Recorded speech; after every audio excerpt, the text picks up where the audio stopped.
누가복음 16장 1절에서부터 13절까지 말씀인데요. 우리 한 절씩 교독하겠습니다. 제가 먼저 읽겠습니다. 누가복음 16장 1절에서부터 13절까지 말씀입니다. 또한 제자들에게 이르시되 어떤 부자에게 청지기가 있는데 그가 주인의 소유를 낭비한다는 말이 그 주인에게 들린지라. 주인이 그를 불러 이르되 내가 내게 대하여 들은 이 말이 어찌 됨이냐 내가 보던 일을 세마라 청지기 직무를 계속하지 못하리라 하니 청지기가 속으로 이르되 주인이 내 직분을 빼앗으니 내가 무엇을 할까? 땅을 파자니 힘이 없고 빌어먹자니 부끄럽구나. 내가 할 일을 알았도다 이렇게 하면 직분을 빼앗긴 후에 사람들이 나를 자기 집으로 영접하리라 하고 주인에게 빚진 자를 일일이 불러다가 먼저 온 자에게 이르되 내가 내 주인에게 얼마나 빚졌느냐. 말하되 기름 100만이니이다 이르되 여기 내 증서를 가지고 빨리 앉아 50이라 쓰라 하고 또 다른 이에게 이르되 너는 얼마나 빚졌느냐. 이르되 밀 100석이니이다. 이르되 여기 내 증서를 가지고 80이라 쓰라 하는지라. 주인이 이 옳지 않은 청지기가 이를 지혜 있게 하였으므로 칭찬하였으니 이 세대의 아들들이 자기 시대에 있어서는 빛의 아들들보다 더 지혜로움이니라. 내가 너희에게 말하노니 불의의 재물로 친구를 사기라. 그리하면 그 재물이 없어질 때에 그들이 너희를 영주할 처소로 영접하리라. 지극히 작은 것에 충성된 자는 큰 것에도 충성되고 지극히 작은 것에 불의한 자는 큰 것에도 불의하니라. 너희가 만일 불의한 재물에도 충성하지 아니하며 누가 참된 것으로 너희에게 맡기겠느냐. 너희가 만일 남의 것에 충성하지 아니하면 누가 너희의 것을 너희에게 주겠느냐. 우리 함께 읽겠습니다. 집 하인이 두 주인을 섬길 수 없나니 혹 이를 미워하고 저를 사랑하거나 혹 이를 중히 여기고 저를 경히 여길 것임이니라. 너희는 하나님과 재물을 겸하여 섬길 수 없느니라. 아멘. 이번 수련회에 이제 피드백들이 많이 왔었는데요. 그 중에 단연 제일 좋았던 거는 말씀에 대한 피드백이었습니다. 조영민 목사님에 대한 말씀과 또 그 복음에 대한 설명이 너무 좋았다라는 피드백이 있었는데요. 우리가 에베소서 2장을 가지고 그 복음에 대해서 살펴봤고요. 또 누가복음 15장을 가지고 이제 탕자 이야기 가운데 그 가운데 숨겨진 그 하나님의 사랑에 대해서 우리가 살펴봤었습니다. 이제 제가 조 목사님과 식사 교제를 하면서 이제 목사님이 저에게 좀 부탁하시기를 이렇게 얘기를 하셨는데요. 사실 이 탕자 이야기의 실제편, 탕자 이야기의 진짜 적용이 바로 누가복음 16장의 이 불의한 청지기 비유다라고 이렇게 얘기를 하셨습니다. 그래서 저한테 좀 이번 주일날 이 내용을 가지고 설교를 해달라라는 이러한 요청을 하셨습니다. 사실 그 말씀을 듣고 저는 굉장히 이제 부담스러웠던 것 중에 하나가 뭐냐면 이 불의한 청지기 비유는요 감히 아무나 할 수 있는 그런 설교의 내용이 아닙니다. 굉장히 어렵고 또 아직까지도 다양한 해석이 존재하고 있고요. 또 뭐가 이거다라고 이렇게 정확하게 정의 내릴 수 없는 그러한 다양한 시각과 또 내용이 이 안에 포함되어 있습니다. 그래서 제가 요셉 형제 얘기했던 것처럼 이제 얼마 남지 않은 시간 가운데 이제 주석이 한 11권 그리고 유튜브에서 검색해서 나오는 설교들 그리고 온갖 강의들을 다 듣고서 저 나름대로 또 이제 조영민 목사님이 주신 그러한 좋은 인사이트들 가지고 한번 잘 정리를 해봤습니다. 제가 설교를 찾아봤는데요. 모든 이 누가복음 16장 전반주를 설교를 할 때 목사님들이 항상 시작하면서 이런 얘기를 합니다. 이 설교가 굉장히 어려우니까 잘 들어주시라. 그리고 여러분들 집에 가서 또 열심히 복습하시고 기도함으로써 해석을 하게끔 이렇게 성령을 구하라라는 이러한 멘트들을 제가 들었습니다. 사실 이 누가복음 16장의 이 불의한 청지기 내용은요, 이 적용 부분은 사실 너무나 이렇게 잘 드러나 있는 것이 무엇이냐면 바로 재물 사용에 대한 적용 부분입니다. 사실 이것이 굉장히 핵심 부분이기도 하죠. 하나님과 재물을 동시에 섬길 수 없다라는 그 13절 말씀이 어떻게 보면 이 청지기 비유의 핵심이라고 얘기할 수 있습니다. 그래서 너희는 뭐 영원한 삶을 사는 사람들이니까 하나님과 재물 중에서 무엇을 선택해야겠냐? 당연히 하나님을 선택해야 되지 않겠냐라는 이러한 적용과 결론으로 갈 수 있는데요. 모범 답안이라고도 할 수 있습니다. 이 적용이요. 근데 저는 오늘 이 말씀을 사실 이 누가복음 15장과 16장 이 전반적인 비유들이 있는데 거기서 이 말씀이 이야기하고 있는 것이 무엇인지 이것을 조금 더 드러내고자 합니다. 우선 여러분들 이 수련회에 참석하지 못한 분들을 위해서 제가 누가복음 15장에 대한 이 간략한 설명을 좀 하고 넘어가도록 하겠습니다. 이 누가복음 15장에는요 세 가지 비유가 이렇게 등장합니다. 첫 번째가 이제 100마리 중에서 한 마리를 잃어버린 목자, 그리고 10개의 동전 가운데 한 개의 동전을 잃어버린 여인, 그리고 두 아들 중에 한 아들을 잃어버린 그 아버지에 대해서, 탕자에 대해서 이야기를 하고 있죠. 모두 다 이 15장 말씀은 잃어버렸다가 다시 되찾는 그런 말씀과 비유입니다. 목자와 여자와 그리고 아버지는 이 도로 찾은 것에 대해서 너무나 큰 기쁨과 감격을 가지고 있죠. 또한 특별히 우리 이 16장 바로 직전에 있는 이 탕자 이야기는요, 그 아버지와 두 아들이 등장합니다. 근데 사실 여러분들 뭐 잘 들어보셨습니까? 들어보셨을 거예요. 뭐 김양재 목사님은 이것에 대해서 책도 냈었고요. 또 팀켈러 목사님은 탕부 하나님이라는 그런 내용으로도 우리가 잘 알고 있는 그런 말씀을 했었습니다. 바로 무엇이냐면 사실 이 탕자는, 그러니까 집을 나간 이 둘째 아들이 문제가 아니라 뭐가 더 문제였다? 집 안에 있었던 큰 아들이 더 문제였다. 그리고 그 큰 아들과 작은 아들을 아울러서 하나님의 정말 그런 무한한 사랑, 하나님의 그런 넘치고 낭비하는 그 사랑에 대해서도 우리가 이 15장 말씀과 또 지난 수련회 말씀을 통해서 살펴봤었습니다. 그래서 우리는 지난 수련회 때 혹시나 우리 마음 가운데 둘째 아들처럼 살았던, 그런 방탕하고 세상 속에서 돼지같이 살았던 우리들의 모습이 있었다면 그것을 회개하고 아버지께로 돌아가는 시간을 가졌으며, 또 반대로 첫째 아들처럼 식어져 버린 사랑과 매너리즘에 빠져버린 신앙생활, 그리고 아버지의 사랑보다는 나의 의와 나의 그런 종교성을 정말 살았던 우리들의 모습을 회개하면서 다시금 그 아버지의 사랑을 뜨겁게 느끼는 그런 귀한 수련회의 시간이었습니다. 또한 이곳에서 끝난 게 아니었습니다. 진정으로 하나님 아버지가 얼마나 우리를 사랑하시는지, 그 탕부 하나님이라는 그 이름처럼 하나님의 그 사랑과 또 예수 그리스도의 그러한 오심을 우리가 살펴봤었죠. 그러나 여러분들 문제는 아시다시피 이 15장 탕자 비유의 끝이, 그 마지막이 굉장히 애매모호하게 끝난다는 것입니다. 문 밖에 서서 완고하게 자신의 뜻을 굽히지 않는 그 첫째 아들의 모습으로서 그냥 그 15장이 종결됩니다. 많은 신학자들은 이 탕자 비유 다음에 나온 청지기 비유를 다양하게 설명하고 해석하고 있는데요. 사실 그 해석의 가장 큰 중심은 이 청지기가, 이 불의하다라고 알려진 이 청지기가 과연 누구냐라는 말입니다.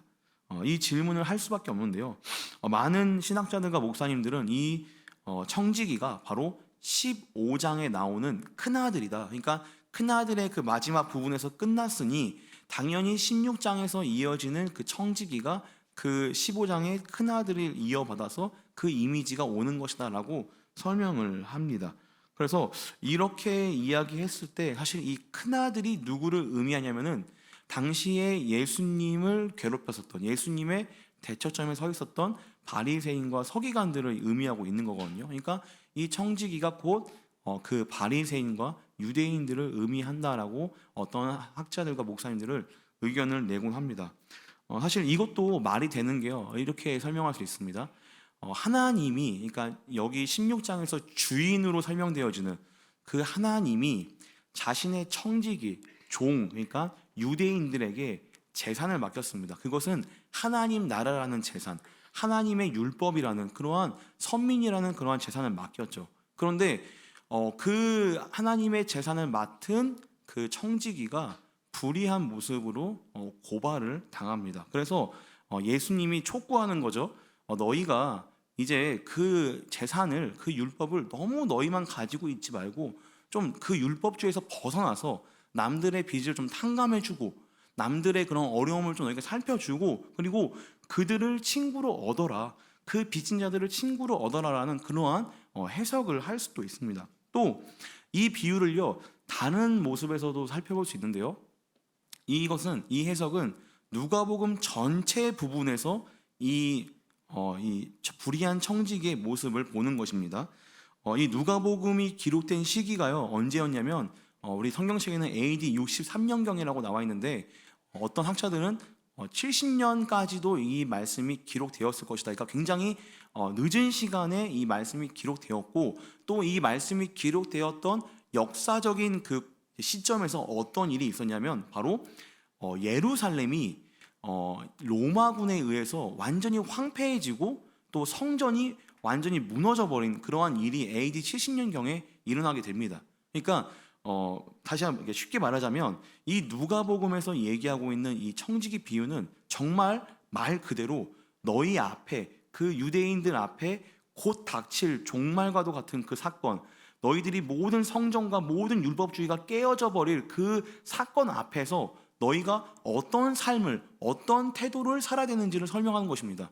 여러분들, 나라가 망할 위기에 있어요. 근데 빚 보증이 쓴 그 문서 쪼가리가 어떤 의미가 있습니까? 내가 다른 이들에게 빚을 구한 것이 어떤 의미가 있습니까? 차라리 그것을 조금 고치고 다른 사람들의 마음을 얻고 사람들과 친구가 되어서 그 환난 날을 대비하라라는 그러한 비유도 주류의 해석으로 쓰이곤 합니다. 자, 여러분들, 근데 우리가 이 말씀을 어떻게 본다고 했죠? 바로 15장의 그 탕자 비유와 연결을 해서 우리가 보자고 했습니다. 여러분들, 그 탕자와 또 10드라크마와 잃어버린 한 양, 이것을 관통하는, 그리고 그 청지기 비유 그 다음에 나오는 거지 나사로 비유까지 이 5개의 비유를 관통하는 그 내용과 흐름이 있는데요. 그것은 바로 회개와 하나님의 은혜, 하나님의 사랑이라는 그러한 큰 관통 주제가 있습니다.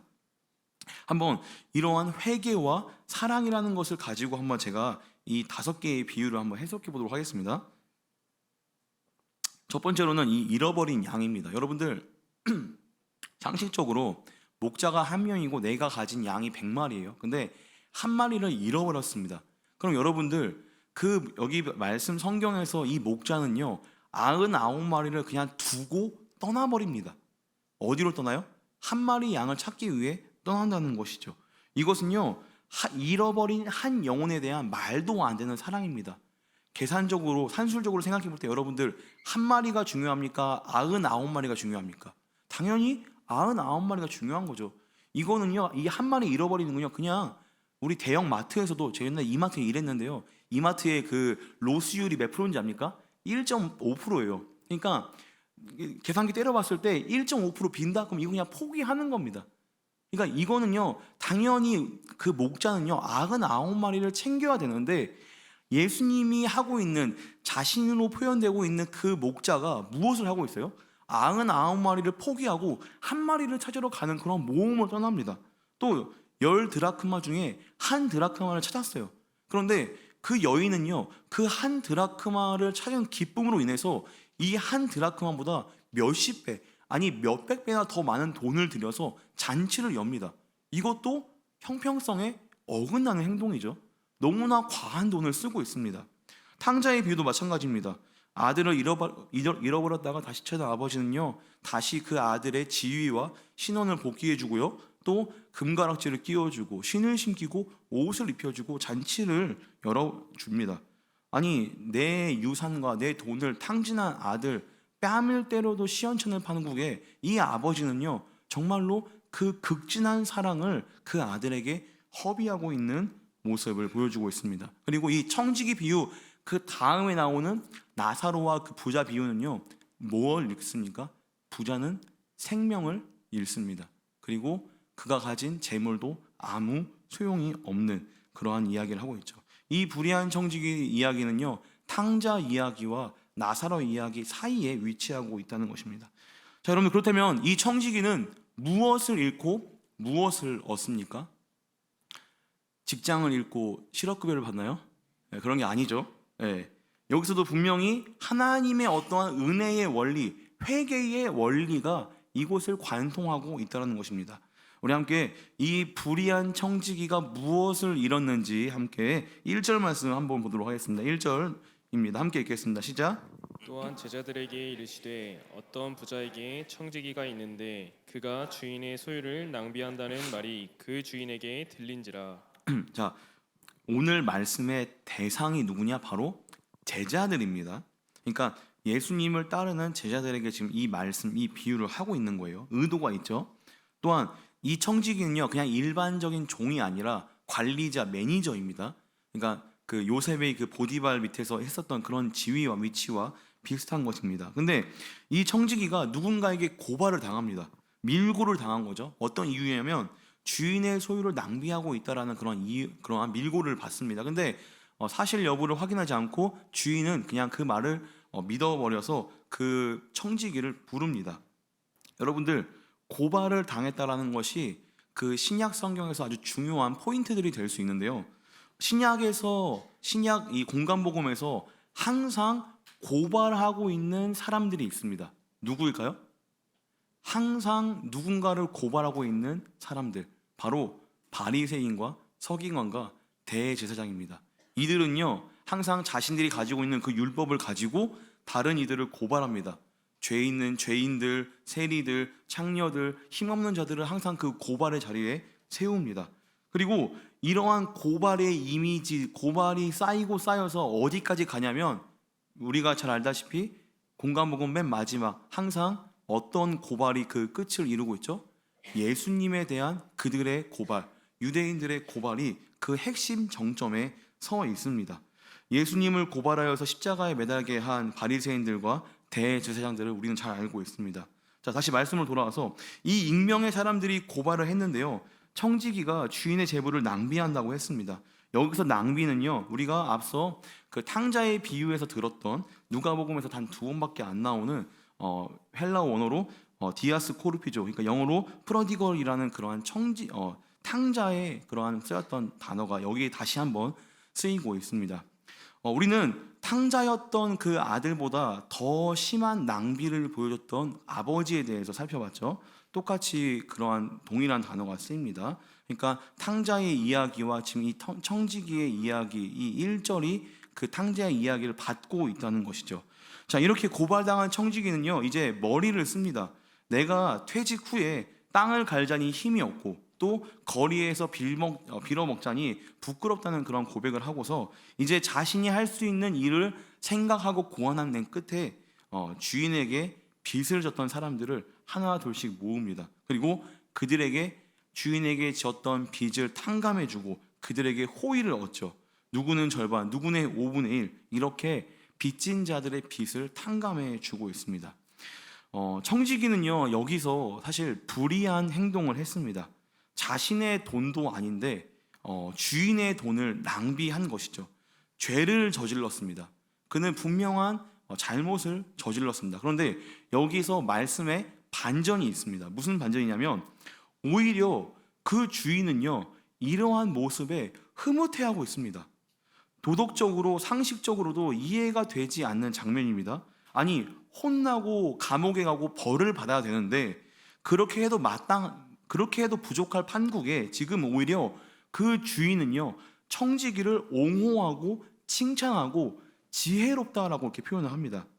자, 여기서 예수님이 왜 이러한 비유를 들었는지 우리가 함께 살펴봐야 되겠습니다. 먼저 여기서 불의하다라는 그 의미를 우리가 한번 생각해 봐야 돼요. 불의하다. 사실 이 불의하다라는 말은요, 이 원어적으로 봤을 때 이런 뜻이 더 많습니다. 불공평하다. 여러분들, 공의, 정의의 반대말은 어떤 막 불법을 저지르고 어떤 잘못을 행하는 게 아니라 오늘 말씀에서 이 불의하다는요, 공평하지 않다라는 것에 더 힘이 가합니다. 자, 한번 생각해 보세요, 여러분들. 바리새인들은 불의할까요? 정의로울까요? 어려웠나요? 자, 이렇게 생각해 보세요. 자, 바리새인들은 자신들이 가진 율법을 칼같이 지킵니다. 그리고 자신들이 지킨 그 율법을 남들에게도 똑같이 적용을 합니다. 여러분들, 이거는 정의롭습니까? 불의합니까? 정의롭죠. 그래서 여러분들, 그들은 용서가 없습니다. 얄짤이 없습니다. 항상 모든 것에 이 법에 대해서 공평하려고 합니다. 이것이 바로 그들이 생각하는 의, 공의, 정의이기 때문에 그들의 행동의 기준이 바로 이렇게 법, 율법이 된다는 것이죠. 그러나 여러분들, 우리 하나님은 어떻습니까? 우리 하나님은 어때요? 하나님은요, 사랑을 하시는 분입니다. 우리가 어떤 용서받을 만한 행동을 하거나 어떤 모습을 잘 보여서 하나님이 우리를 사랑한 게 아닙니다. 어떠한 결과물을 내밀어서 우리가 구원을 받은 게 아닙니다. 우리는 0이라는, 아니 1이라는 그러한 저울값을 올려놨지만 거기에 합당한 하나님이 올려놓은 저울값은 10 혹은 100이 됩니다. 이해가 되나요, 여러분들? 우리는 우리 인생에서 하나님께 아무 도움도 안 되는 인생이지만 하나님은요, 자신에게 가장 값진 예수 그리스도 그 외아들을 우리에게 주셨습니다. 이거는 공평한가요? 불공평한가요? 네, 맞아요. 공평하지 않는 것입니다. 너무 과한 사랑을 주신 것이죠.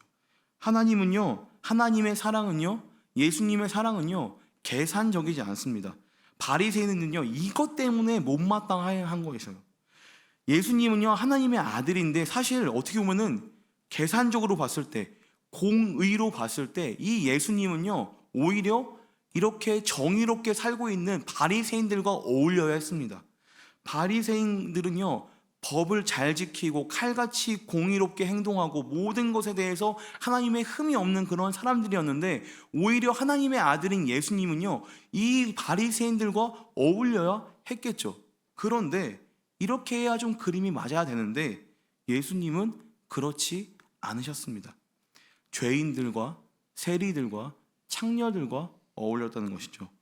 공평하지 않은 불공평한 모습으로, 아니 오히려 해프고 사랑으로 낭비하며 그들에게 관심을 보이는 그 예수님의 모습이 어떻게 보면 바리새인들의 눈에 가시였다는 것이죠.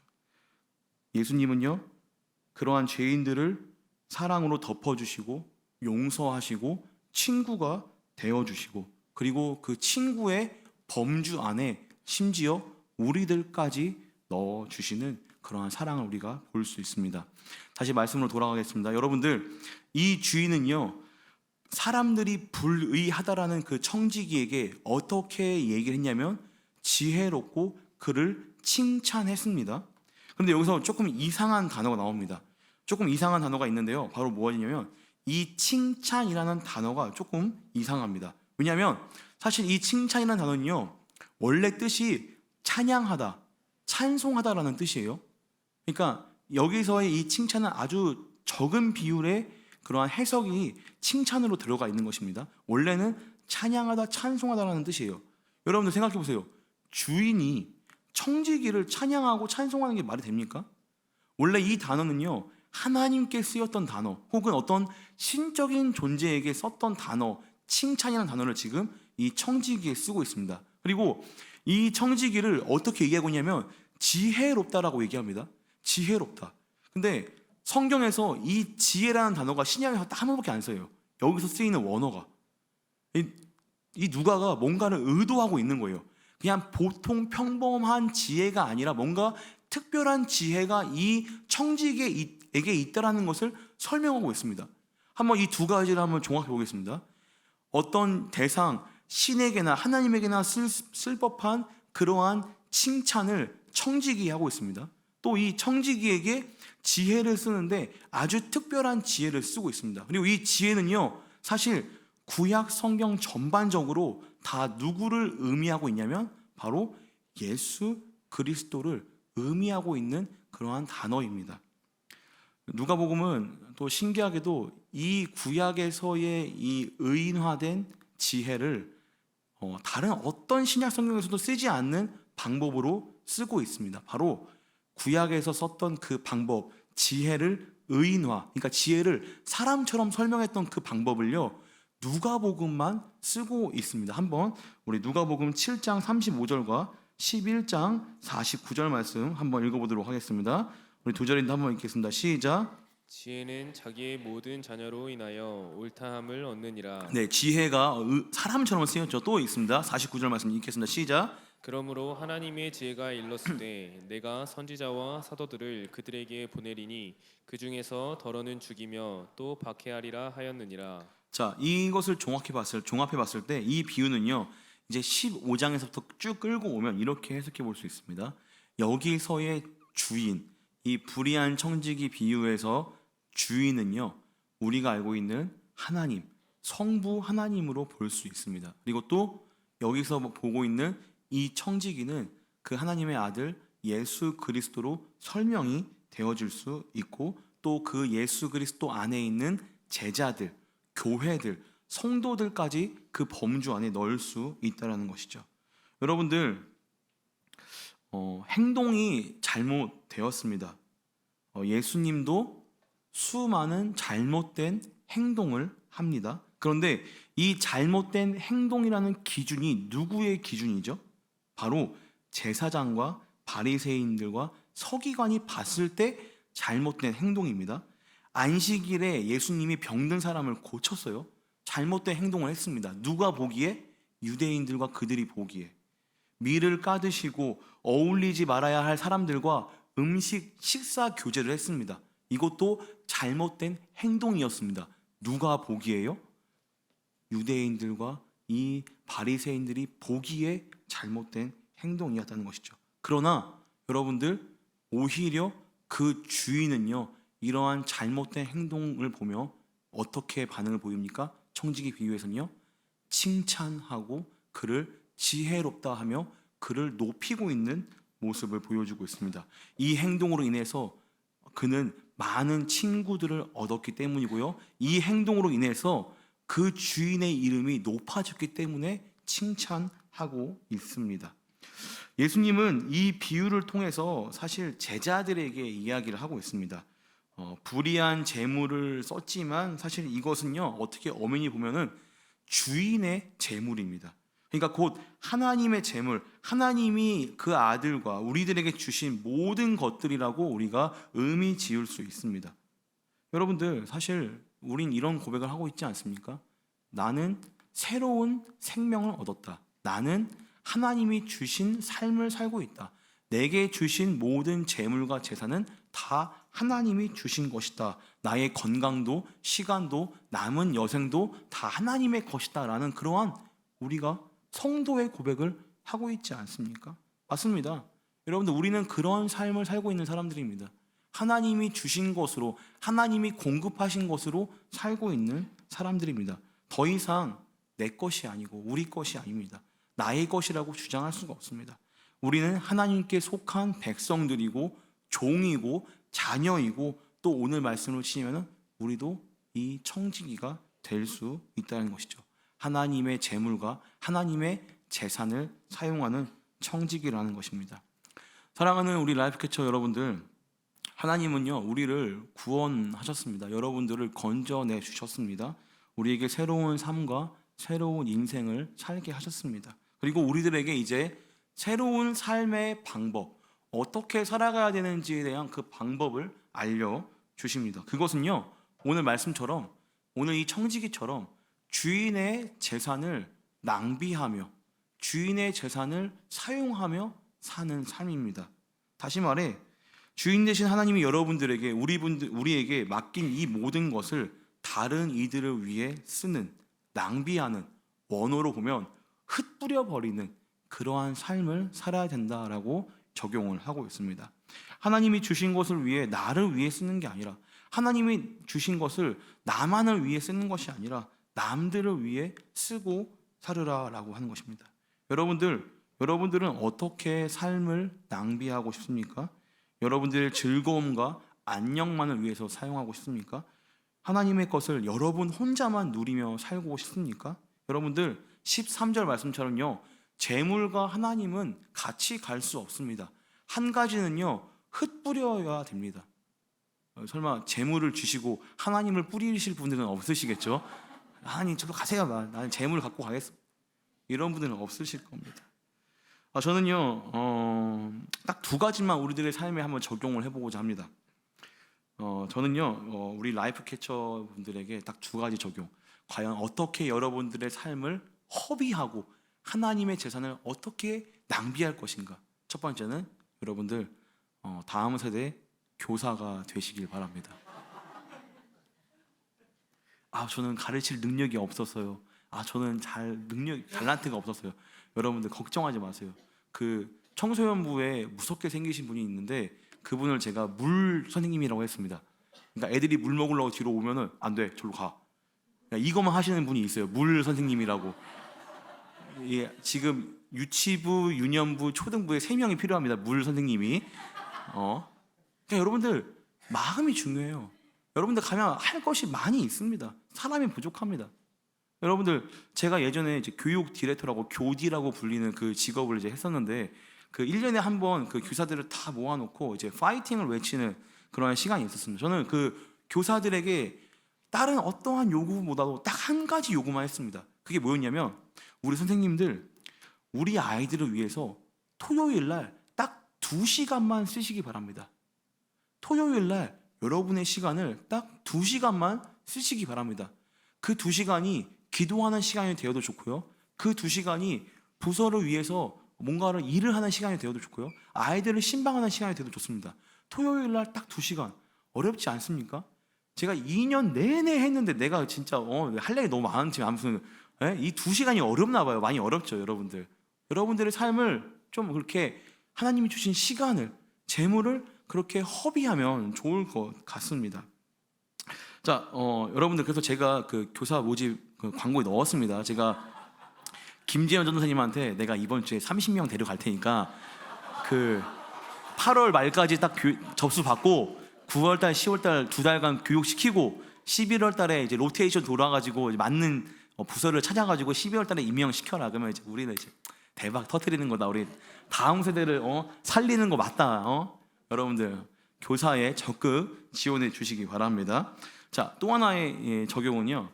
우리 라이프 캐쳐만의 아주 특별한 프로젝트가 있습니다. 우리 글로리 유 우리 유영광 목사님께서 남기고 가신 그 일용할 양식이라는 그런 프로젝트가 있습니다. 이게 뭐냐면 이제 우리가 지체들 가운데 좀 어려운 지체들이 있으면 예를 들면 뭐 실직했거나 혹은 뭐 가족의 이렇게 병환과 환중이 있는 것 그리고 당사자들이 아픈 상황이 있으면은 좀 도와주는 그러한 이렇게 재물과 또 헌물하는 그런 프로젝트가 있습니다.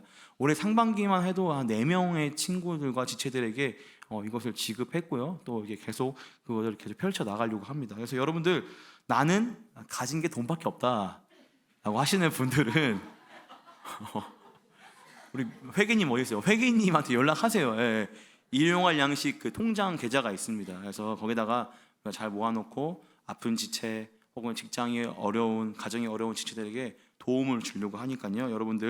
여러분들의 그러한 돈을 이웃을 위해 많이 허비하시기 바랍니다. 말씀을 정리하겠습니다. 여러분들 우리는요 불공평한 청지기입니다. 옳고 그름을 떠나서 하나님의 사랑으로 불공평하고 사랑하는 사람만 사랑하는 그런 존재가 아니라 하나님이 주신 우리의 재물과 시간과 관심과 달란트를요 다른 이들에게 다른 사랑받지 못하는 사람들에게까지도 허비하고 흘리며 그들에게 줄 수 있는 그런 우리 라이프 캐쳐 우리 모든 여러분들이 되길 그러한 하나님의 청지기가 되시길 주님의 이름으로 축원합니다. 우리 이 시간 다 함께 일어나서 찬양하도록 하겠습니다. 주님의 마음이 있는 곳